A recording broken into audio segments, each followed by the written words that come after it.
Everyone, WhatsApp, क्या हाल चाल आप सभी की। This is your English educator Nikita Singh and स्वागत है आप सभी का हमारे आज के इस सेशन में, जहां पर हम ये जो आपकी पोम नंबर 5 है ना, द बॉल पोम, इसको कवर कर रहे हैं। तो सेशन को शुरू करते हैं। आज के सेशन में आपको क्या सीखने को मिलने वाला है? वैसे तो देखो, हमारे इंग्लिश स्कोर बूस्टर सीरीज के अंदर आपको बहुत कुछ सीखने को मिल रहा है। हर एक चैप्टर को बहुत ही कम टाइम के अंदर और उसमें जो एक्चुअल में चीजें पता होनी चाहिए वो सारी बताई जा रही है। तो आज के सेशन में बॉल पोम का आपको बेसिकली एक कंप्लीट समरी या क्विक रिवीजन मिलने वाला है, that to under 15 minutes. And साथ ही साथ आप लोगों को इस पोम को पूरा डिटेल में एक्सप्लेन भी किया जाएगा। आपको इसका सेंट्रल आइडिया या थीम बताया जाएगा, पोएटिक डिवाइसेस बताए जाएंगे, कीवर्ड्स एंड की फ्रेजेस भी बताए जाएंगे। ठीक है, सब कुछ 15 मिनट में होने वाला है। तो शुरू करते हैं। सबसे पहले देखिए, यहाँ पर आपको ना इस चैप्टर का या इस पोम के राइटर का नाम पता होना चाहिए। तो कमेंट सेक्शन में जल्दी से स्पैम कर दीजिए। जॉन बेरीमैन हमारे पोएम के राइटर हैं, पोएट हैं। ठीक है, उन्होंने ये बहुत ही प्यारी सी पोम लिखी है। अब बेसिकली अगर मैं पोम की एक्सप्लेनेशन पर आऊं, तो पोम की एक्सप्लेनेशन पे आने से पहले मैं बात करना चाहूंगी पोम के बारे में। ये पोम है किस चीज के बारे में? तो बेटा, ये जो कविता है ना, ये एक्चुअल में पोम जो है ये बता रही है कि कैसे एक इंसान को लॉस से गुजरना पड़ता है ताकि वो बड़ा हो सके। देखो, हमारी जिंदगी में ना हमें एक एग्जैक्ट टाइम नहीं पता होता है जब हम एक इनोसेंट चाइल्ड से अडल्ट में कन्वर्ट हो जाते हैं, ट्रांसफॉर्म हो जाते हैं, पता नहीं चलता आपको। वो कहते हैं ना, एक कहावत है कि आपको अपनी लाइफ में याद नहीं होगा वो आखिरी दिन जब आप बाहर अपने दोस्तों के साथ खेलने गए थे। पता ही नहीं चलता है, हमें भी याद नहीं है, हमें भी नहीं पता कि कौन सा था वो आखिरी दिन जिस दिन हम अपने दोस्तों के साथ बाहर सड़क पे, घर के बाहर खेलने गए होंगे और उसके बाद एकदम से खेलना ही बंद हो गया। लाइफ की जिम्मेदारियों में हम फंस गए। और ऐसा ही कुछ इस पोम में बताया जा रहा है कि देखो, वो जो इनोसेंट बच्चा जो होता है, बच्चे का मतलब ही क्या है? इनोसेंस के साथ, मासूमियत के साथ हम रिलेट करते हैं। लेकिन जब एक अडल्ट हम बन जाते हैं तो हमें दुनियादारी की समझ आ जाती है। क्या आप अपनी जिंदगी में अपने माँ बाप से पूछेगा, किसी से भी पूछेगा, क्या वो अपनी जिंदगी में बता सकता है कि किस पल वो बड़ा हो गया था, किस पल वो दुनियादारी की समझ उसके अंदर आ गई थी? नहीं, हमें नहीं पता चलता। लेकिन हाँ, हमें इतना जरूर पता है कि जब ना हम चीजों को अपनी लाइफ में खोने लगते हैं, मासूम होते तो सब सोचते हैं कि ये पूरी दुनिया में ये चीजें हमेशा मेरे साथ रहेंगी, ये खिलौना हमेशा मेरे साथ रहेंगी, है ना, ये खिलौने हमेशा मेरे साथ रहेंगे, ये लोग मेरे हमेशा साथ रहने वाले हैं, मम्मी पापा हमेशा मेरे साथ रहने वाले हैं। पर जिंदगी का कड़वा सच ही ये है कि कुछ भी यहाँ पर परमानेंट है ही नहीं। Everything is temporary. अरे, आप भी टेम्पररी हो, मैं भी टेम्पररी हूँ, हम भी इस दुनिया में कभी नहीं रहने वाले हमेशा के लिए, हम भी चले जाएंगे। तो यही जब इस सत्य को जो पहचान ले और जब हम अपनी जिंदगी में पहली बार इस लॉस को एक्सपीरियंस करते हैं ना, कि चीजें हमें मिलती हैं तो हमसे छीनी भी जाती हैं, और जब हम उससे दूर होने का, चीजों से दूर होने के दुख से गुजरते हैं, और जब हमें समझ में आती है धीरे धीरे चीजें कि हाँ, ये होगा, लोग और चीजें मुझे मिलेंगी और मेरे से दूर भी चली जाएंगी, पर जिंदगी तो मेरी चलती रहेगी। ये तो जिंदगी का नियम है, ये तो होना ही होना है। मैं ज्यादा चीजों से लगाव में ना पड़ूं। डिटैचमेंट जब हम सीखने लग जाते हैं, अटैचमेंट ज्यादा ना होए मेरा, चीजें जो है वो तो आएंगी और जाएंगी। मेरी जिंदगी तो चलती रहनी चाहिए। जो चीजें आए उनका स्वागत है, उनके साथ जो आपका टाइम बीता है, जिन लोगों के साथ, उनको चेरिश कीजिए, और जब वो चले जाएं तो फिर आपकी जिंदगी आगे बढ़नी चाहिए। आप उनके पीछे परेशान ना हो, क्योंकि तो जिंदगी में होना ही है ना, सिर्फ आपके साथ है, मेरे साथ ही, सभी के साथ, और ये सबके साथ होना ही होना है। ये तो जिंदगी का अल्टीमेट ट्रूथ है। इसी चीज के बारे में आज यहाँ पर बात हो रही है। एक छोटे बच्चे के थ्रू आपको समझाया जा रहा है कि कैसे एक बच्चा, जिसको वो बॉल बहुत प्यारी थी, वो बॉल उससे खो जाती है, तो वो अब क्या फील कर रहा है, और एक्चुअल में अब वो अपनी जिंदगी में पहली बार लॉस को एक्सपीरियंस कर रहा है, यानी कि अब वो बच्चा अडल्टहुड में या मच्योर हो रहा है, मच्योरिटी उसके अंदर आ रही है, वो इनोसेंस अब उसकी खत्म होती जा रही है। इस पोम के थ्रू जॉन बेरीमैन एक बहुत प्यारा सा मैसेज देना चाह रहे हैं। जी है वो मैसेज। अब हम पोम को आगे पढ़ लेते हैं। सो पोम कुछ इस तरीके से शुरू होती है कि what is the boy now who has lost his ball? What is he to do? I saw it go merrily bouncing down the street and then merrily over. There it is in the water. अब वो कह रहे हैं कि अब क्या है वो लड़का जिसने अपनी बॉल खो दी है? क्या क्या करेगा अब वो? मैंने देखा था उसको, बॉल को बहुत ही अच्छे से खुशी खुशी बाउंस करते हुए, सड़क से नीचे जाते हुए मैंने देखा था, और अचानक से फिर उस बॉल ने एकदम टप्पा खा के बाउंस करके वो पानी में गिर गई। No use to say, oh, there are other balls. An ultimate shaking grief fixes the boy. As he stands rigid, trembling, staring down all his young days into the harbor where his ball went, I would not intrude on him. वो कह रहे, लेकिन अब उस बच्चे को ये कहने का कोई मतलब नहीं है। कह रहे, बेटा, दुनिया में बहुत बॉल मिलेंगी तुमको, ठीक है, पर उस बच्चे को कोई फर्क ही नहीं पड़ता। देखो, जब हमारे को कोई चीज बहुत कीमती है और वो चीज हमसे खो जाए, तो हमें भी पता है कि दुनिया में बहुत ऐसी चीजें मिलेंगी, लेकिन उस चीज की वैल्यू असल में इसलिए नहीं थी क्योंकि वो इकलौती थी दुनिया में। उस चीज की वैल्यू इसलिए थी क्योंकि हमारा दिल लग चुका था उस चीज के साथ। अगर हम इंसान की भी बात करें तो इंसान तो दुनिया में कितने हैं, इस प्लैनेट के ऊपर करोड़ों लोग हैं, लेकिन हम एक इंसान के पीछे इतना रोते हैं, इतना परेशान होते हैं। बट होता क्या है ना, ऐसा नहीं कि वो इंसान इकलौता इंसान है इस दुनिया में, नहीं, बस ये है कि दिल लग चुका होता है, अटैचमेंट होती है, कुछ मेमोरीज होती है हमारी उसके साथ। तो वैसा इस बच्चे के साथ हो रहा है कि इसे बोलने का कोई मतलब नहीं है कि बहुत बॉल है दुनिया में, बहुत गेंदे हैं, बहुत बॉल्स मिलेंगी तुमको, नहीं। उस बच्चे को वो बॉल जो है बहुत ही ज्यादा मायने रखती है, क्योंकि उसके साथ उसकी मेमोरीज हैं, उसके साथ वो खेला करता था, यादें हैं, अटैचमेंट है, तो उसको वही चाहिए सिर्फ। ठीक है, अब इस वजह से वो जो ग्रीफ है, वो जो दुख है, उस बच्चे को झंझोड़ के पकड़ के रख चुका है, झंझोड़ चुका है। वो बच्चा परेशान हो चुका है उस दुख में कि वो बॉल मेरे से दूर जा चुकी है। जैसा हमारी लाइफ में भी होता है, जब हम लोगों को, चीजों को खोते हैं, एकदम ऐसा हो जाता है कि अब कुछ नहीं मिलने वाला, या कुछ नहीं बचा, ये खत्म है दुनिया, अब कुछ नहीं हो सकता है ना, अब ये इंसान चला गया या ये चीज मेरे से दूर हो गई, तो अब मैं खत्म हूँ। हम अपने आप को खत्म करने तक के थॉट्स जो है अपने मन में ले आते हैं, बट ऐसा होता नहीं है ना। यही तो सच हमें जानना है, सीखना है, तभी तो हम मैच्योर होंगे कि चीजें आती हैं तो चीजें जाती भी हैं, आए तो स्वागत, जाए तो दुख नहीं मनाना है, ये तो नियम है जिंदगी का। अब वो कह रहे हैं कि देखो वो बच्चा वहां पे एकदम एकदम बुत बना खड़ा है, और वो बस उस बॉल को जाते हुए देख रहा है। हम कुछ कर पाते हैं लाइफ में, जब अगर कोई चीज या कोई इंसान हमसे दूर हो जाता है, वो एक निर्णय ले लेता है कि मैं तुमसे दूर चला जाऊंगा, तो क्या हम कुछ कर पाते हैं? हम सिर्फ उसे जाता हुआ देख सकते हैं, क्योंकि हमारी पावर उस पर है ही नहीं ना।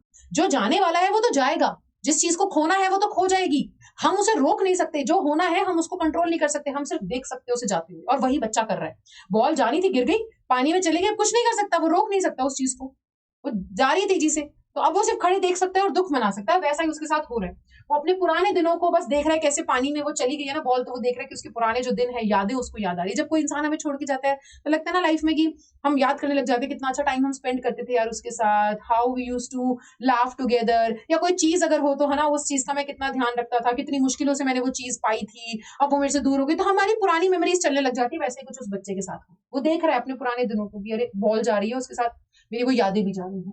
ठीक है, और वो कह रहे हैं कि देखो उसकी बॉल है, वो जा चुकी है, मैं इस बीच में नहीं दखल देना चाहता, है ना। हमारे हमारे राइटर ऑथर कह रहे हैं, पोएट कह रहे हैं, जॉन बेरीमैन, मैं इस बीच में दखल नहीं देना चाहता। A dime another ball is worthless. वो कह रहे देखो बॉल ज्यादा महंगी नहीं आएगी, मैं इसको नई बॉल ला सकता हूँ, लेकिन वो उसके लिए मायने नहीं रखने वाली ना। कहते हैं ना कि एक इंसान चला गया तो इंसान तो बहुत है, एक जाएगा तो दूसरा तो मिल ही जाएगा, बट दुखता कहाँ है दिल में? दुखता तो वही है ना कि नहीं, इंसान तो बहुत है, हमें पता है, लेकिन चाहिए ही नहीं दूसरा, क्योंकि इसके साथ तो यादें, अटैचमेंट थी। तो वो कह रहे हैं कि देखो बॉल इतनी महंगी नहीं है, वो आ सकती है, नई बॉल खरीदी जा सकती है उस बच्चे के लिए, लेकिन वो वर्थलेस है ना, उसके लिए वो मायने ही नहीं रखेगी।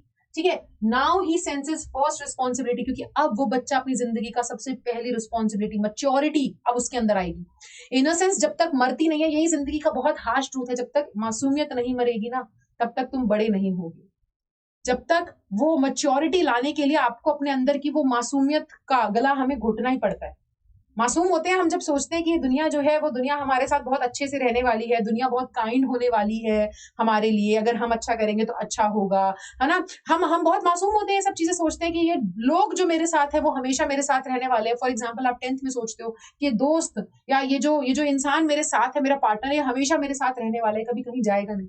मासूम हो, दुनिया सिखाएगी। और देखो जैसे दुनिया का समय का चक्का चलता चला जाता है ना, और मौत को कोई नहीं रोक सकता, तो बेटा जो एक बच्चा पैदा हुआ है उसको बड़े होने से कोई नहीं रोक सकता। और जब बड़े होगे ना, तो इससे गुजरना पड़ेगा, इस समय से, जहां पर तुम्हें असल में बड़े होने के लिए इस लॉस को एक्सपीरियंस करना पड़ेगा और उस मासूमियत को मारना पड़ेगा, और वो खत्म होगी तभी तुम बड़े होगे, समझे। और यही उसके साथ हो रहा है कि वो अपनी लाइफ की सबसे पहली रिस्पॉन्सिबिलिटी को सीख रहा है। ठीक है, in a world of possessions people will take balls and balls will be lost always. कह रहे इस दुनिया में जो मोह माया की दुनिया है, इस दुनिया में गेंदें खो जाएंगी, या लोग तुमसे उसको दूर कर देंगे। अब चाहे वो देखो बॉल का नाम लिया जा रहा है, बट बॉल यहाँ पे मैटर क्या करती है? बॉल सिंबलाइज कर रही है यहाँ पर, कोई भी उस चीज को इमेजिन कर लो जो आपको बहुत प्यारी है। बॉल यहाँ पर मटीरियलिस्टिक प्लेजर्स, या फिर आप कह सकते हो लोगों को, थिंग्स एंड पीपल, दोनों को यहाँ पे सिंबलाइज कर रही है। बॉल के थ्रू वो बोल रहे हैं कि जो चीज आपको प्यारी है, कोई भी, अब चाहे वो इंसान हो या कोई चीज हो, जो चीज आपको प्यारी है ना, इस मोह माया की दुनिया में लोग उस चीज को या उस इंसान को आपसे छीन लेंगे, या वो चीज आपसे खो जाएगी हमेशा। लिटिल बॉय, अब वो उस बच्चे को बता दे कि छोटे बच्चे, ठीक है, and no one buys a ball back, और वो चीज फिर वापस नहीं आती है जो तुमसे दूर चली जाती है। तो मनी इज एक्सटर्नल, ये पैसा वैसा सब दूर की बात है, ये जो एक्सपीरियंस तुम कर रहे हो ना, ये बहुत जरूरी है। ठीक है, he is learning well behind his desperate eyes the epistemology of loss, how to stand up. कह रहे मनी बहुत दूर की बात है, हम कहते हैं ना पैसा सब कुछ खरीद सकता है, सब कुछ नहीं खरीद सकता। एक खोए हुए इंसान को पैसा वापस नहीं ला सकता, खोई हुई चीजों को पैसा वापस ले आएगा, लेकिन वो जो इमोशन, वो जो कनेक्शन था उस चीज के साथ, वो तो पैसा नहीं ला सकता। तो मनी इज एक्सटर्नल, पैसा बहुत भारी है, बाहरी बाहरी चीज है पैसा बहुत, ठीक है। लेकिन इस दुनिया में ये जो तुम्हारी आंखों के पीछे बेचैनी है ना, डेस्परेट तुम हो गए उस बॉल को लेकर कि वो जा रही है मेरे से दूर, तुम कुछ नहीं कर पा रहे, ये तुम सीख रहे हो। तुम्हारे लिए ये सीखना जरूरी है कि तुम्हें अपने लिए कैसे खड़ा होना है। चीजें आएंगी, चीजें जाएंगी बेटा, तुम्हारी जिंदगी चलती चली जाएगी, ठीक है। तुम्हें अपने लिए वहां पे खड़ा होना है। Knowing what every man must one day know, तुम्हें वो चीज आज सीखनी है जो हर इंसान को एक ना एक दिन सीखनी पड़ती है। And most know many days how to stand, और बहुत से लोग जानते हैं कि हाउ टू स्टैंड। अपने लिए खड़ा होना है, चीजें आएंगी, चीजें जाएंगी, ये सबके साथ होना है। इनोसेंस तो किल होनी ही है टू अटेन मैच्योरिटी। सो ये हमारी पोम है। आई होप मैंने जस्टिफाई किया होगा। ये पोम बहुत ही प्यारी है, मेरी one of the favourite poems में से एक है। जॉन बेरीमैन ने लिखी है, बहुत ही प्यारा इसके पीछे का थीम है, ठीक है। थीम एक बार देख लेते हैं बेटा। Losing something which we love, कोई एक ऐसी चीज को खो देना जो हमें बहुत पसंद है। And learning to grow up, इसी प्रोसेस में आप ना बड़े होना सीख लेते हो। एंड ट्रांसफॉर्मेशन, और वो मैच्योरिटी जो आती है ना इनोसेंस से, वो बचपने से, मासूमियत से जब आप बड़े हो जाते हैं, वो इन चीजों के बारे में ये पोम बात कर रही है। पोएटिक डिवाइसेस के बारे में अगर मैं बात करूं तो यहाँ पे पोएटिक डिवाइसेस जो है, सबसे पहले एलिट्रेशन है, रेपिटेशन है, इमेजरी है। इमेजरी कहाँ पर है? इमेजरी वो बोल रहे हैं ना, merrily bouncing down the street, जो जब हम ये लाइन पढ़ रहे हैं तो हमें इमेजिन हो रहा है कि बॉल कैसे बाउंस करते हुए जा रही हो। रेपिटेशन है, आप मेरिली मेरिली वर्ड आप देख रहे हैं, बॉल वर्ड बार बार पूरी पोम में रिपीट हुआ है। एंड एलिट्रेशन आपको तो पता ही है होता क्या है, आप फाइंड कीजिएगा पोम में आपको एलिट्रेशन कहाँ देखने को मिल रहा है, यूज हुआ है यहाँ। आगे अगर हम बढ़े बेटा तो कुछ कीवर्ड्स एंड की फ्रेजेस अगर हम देखें तो आपको ना यहाँ से अगर क्वेश्चंस आ सकते हैं तो 3 टाइप के क्वेश्चंस आएंगे। कि बॉय के लॉस के बारे में आ सकता है कि उस लड़के ने क्या खोया।